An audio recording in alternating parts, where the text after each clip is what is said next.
Olá pessoal, sejam bem-vindos ao canal Decodificando o Sistema. E hoje a gente vai falar de um cara que quebrou o Banco Central de um país, e não só de qualquer país, senão o Banco Central da Inglaterra. Isso mesmo, hoje vamos falar de George Soros. Como o George Soros quebrou o Banco Central da Inglaterra? Sim, só um homem conseguiu deixar a libra esterlina na lama. Quando falamos de George Soros, temos que levar em conta que ele é o rei dos investimentos na baixa. Quer dizer, que estamos diante de um investidor cuja filosofia é inverter os valores justamente quando eles estão caindo e tirar muito lucro disto. No mundo financeiro, sabe-se que os bancos centrais têm o domínio sobre as divisas, então por lógica você nunca deve contradizer um banco central. Porque a massa monetária destes é colossal, e o único que tem algo a perder é você. É como jogar contra a casa no cassino. Basicamente igual. Mas hoje, nós temos um caso de um homem que apostou contra um banco central de um país e ganhou. Fez o banco cair de joelhos na frente dele e deixou a libra esterlina na lama. Para entender melhor esta história, precisamos ver o contexto histórico desta. 1992. A Alemanha já estava unida. O Muro de Berlim já tinha caído. E isto aumentou os gastos públicos, para concretizar a união e deixar para trás uma Alemanha que estava difícil economicamente. Mas estas medidas não vieram sem um custo, obviamente. Os gastos públicos aumentaram e o déficit público acabou gerando inflação. Nesta situação, a Alemanha teve que subir as taxações e juros para tentar controlar a descomunal inflação que na época estava acontecendo. E muitos vão se perguntar, o que a Alemanha tem a ver com Soros? Pois muita coisa. Na verdade, a Alemanha é um fator chave para a jogada de mestre de George Soros. A maioria de vocês deve conhecer o mundo com a União Europeia e suas políticas de moeda comum. Mas nos anos 90 a realidade era outra. Cada país tinha sua economia e moeda independente. A Inglaterra tinha a libra, a Alemanha tinha o marco, e por isso era preciso um sistema de câmbio europeu. Então criou-se o ERM, ou em português, o MTC, Mecanismo Europeu de Taxas de Câmbio. O ERM era um sistema de câmbio semiflexível ao marco alemão.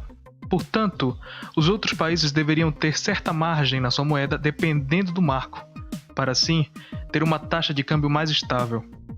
Naquela época, a primeira-ministra da Inglaterra era Margaret Thatcher, e o país estava com uma inflação muito alta e baixa competitividade nas suas exportações, o que deixou o Partido Conservador bastante descontente.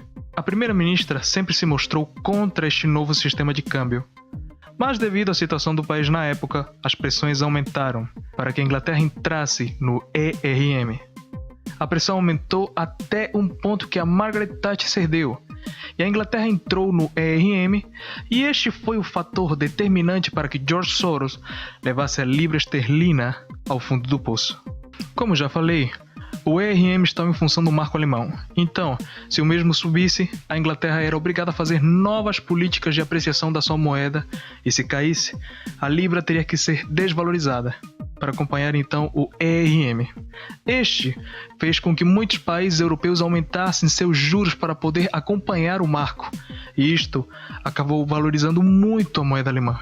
Em pouco tempo a Inglaterra se viu num conflito interno, já que ela precisava baixar os juros pela atual situação econômica do país, mas por outro lado, ela também precisava aumentar estes para acompanhar o marco alemão, que não parava de subir. Na época, já corriam rumores de que a falência do Reino Unido estava cada vez mais perto, porque esta não conseguia acompanhar o ERM. Em Nova York, George Soros já tinha ouvido as notícias a respeito da queda da libra e, como falei, o Soros é o rei dos investimentos na baixa. Então ele investiu 1.500 milhões de dólares à queda do tipo de câmbio da libra. Para ele foi muito fácil prever a queda e o lucro que ganharia desta, pois a Libra não dava indícios de que fosse subir, senão o completo oposto. Esta jogada por parte do Soros levou outros investidores a fazer o mesmo. E num só dia, George Soros passou de investir 1.500 milhões de dólares a 10 mil milhões de dólares. E chegamos ao Black Wednesday, a quarta-feira negra, 16 de setembro de 1992. O mercado se abre e o Soros vende todas as libras que tinha comprado, 10 mil milhões de dólares em libras. Esta venda massiva fez com que a libra começasse a afundar. E para piorar a situação, Soros começou a comprar massivamente marcos, para desta maneira afundar ainda mais a libra. O Banco Central tentou intervir, mas a queda era tão colossal que foi impossível fazer a libra subir de novo, e assim a Inglaterra saiu do ERM.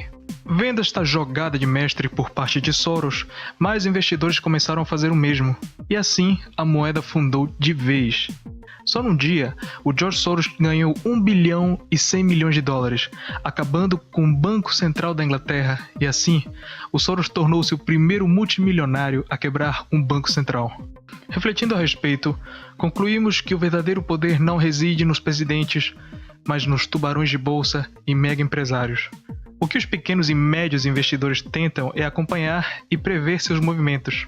Os tubarões podem ditar para onde vai o mercado graças à grande fortuna que eles detêm. Poderiam até acabar com o país se quisessem. E podem rir na cara de um presidente, pois a fortuna deles pode superar o PIB de muitos países. Obrigado por assistir o vídeo até o fim. Não se esqueça, por favor, de dar seu like, se inscrever e ativar o sininho. E até o próximo vídeo.